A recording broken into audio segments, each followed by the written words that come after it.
guys, thanks for stopping by my channel. It is so good to see you. I just recently picked up this huge container of dates. I'd never tried them before, so I really wanted to taste them and see what I thought of them. And they're okay. But there's no way that I'm just gonna eat these plain as they are right out of the container. So I thought today we could attempt to make some brownies. And I figured, why not try and make them relatively low carb? So stay tuned and we'll have ourselves another brownie adventure.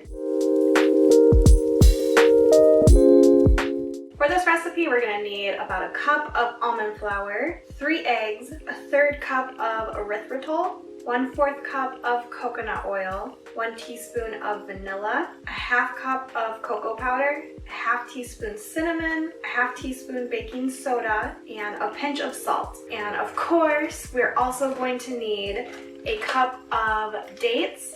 So I'm gonna have to go through and pit them all because I have not done that yet. And then after I pit these, I'm going to throw them in the food processor. And I'm also gonna put my erythritol in the food processor and mix that up to make it a finer powder. Otherwise, it's gonna be grainy and crunchy, and I'm sure if you use it regularly, you know exactly what I'm talking about. So grind it up. It'll mix in better. So to clarify, it's not that I have a problem with the taste of dates. For me, it's mostly just the texture of them. So I figured if I can mix them into a recipe, I'll be able to stand them a lot better. And I figured too, because the sugar in them is a natural sugar, they don't add any sugar to it, that, I don't know, it might be better than other forms of sugar that you can get. Is that logical?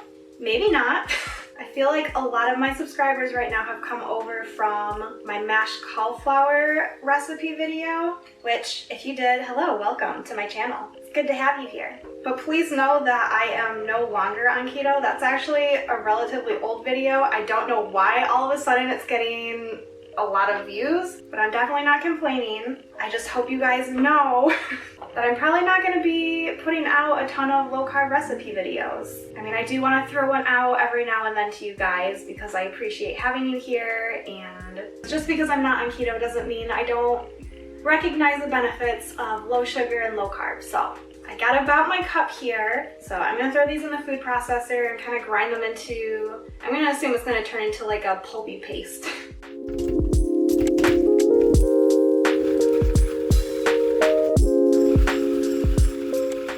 This is really sticky, so I'm going to drop this into my mixing bowl, and I think I'm going to then mix the 3 eggs into it to kind of loosen it up just a little bit.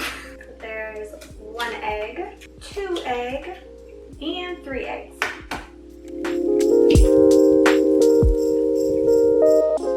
Ooh, is she regretting her decision? Ooh, she might be. Yuck. Alright, you know what? She's going back in the food processor. Now that I'm done, I highly recommend doing that because of course I just hyper whipped the eggs, so it's gonna be super light and fluffy. But let's go ahead and add our almond flour and our erythritol. So 1 cup almond flour and a 1/3 cup of erythritol. And we'll mix that all up nice and good. Next, I'm going to mix in the 1/2 cup of cocoa powder. Oh my goodness, that's so much.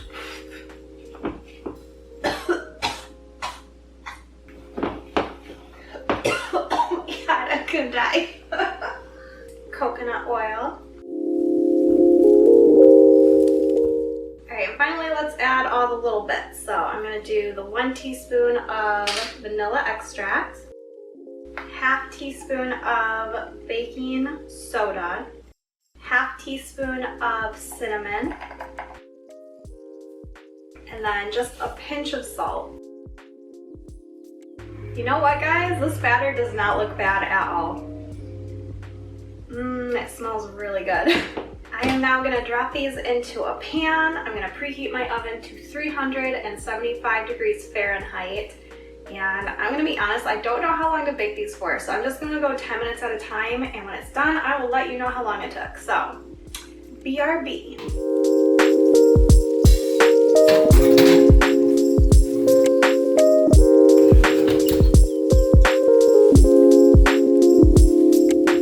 They're done, and they took about 25 minutes, which isn't awful. They smell very coconutty, but now it's time to taste them.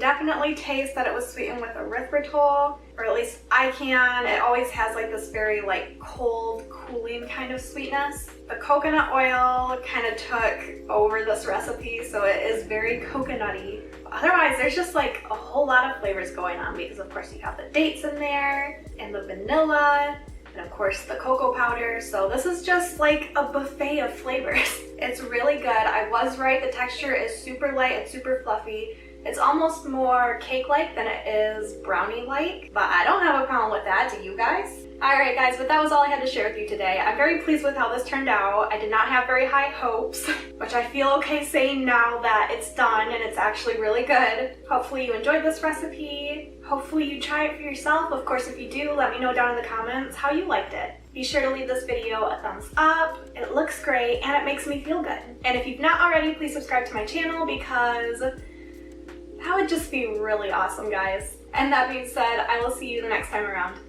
Bye!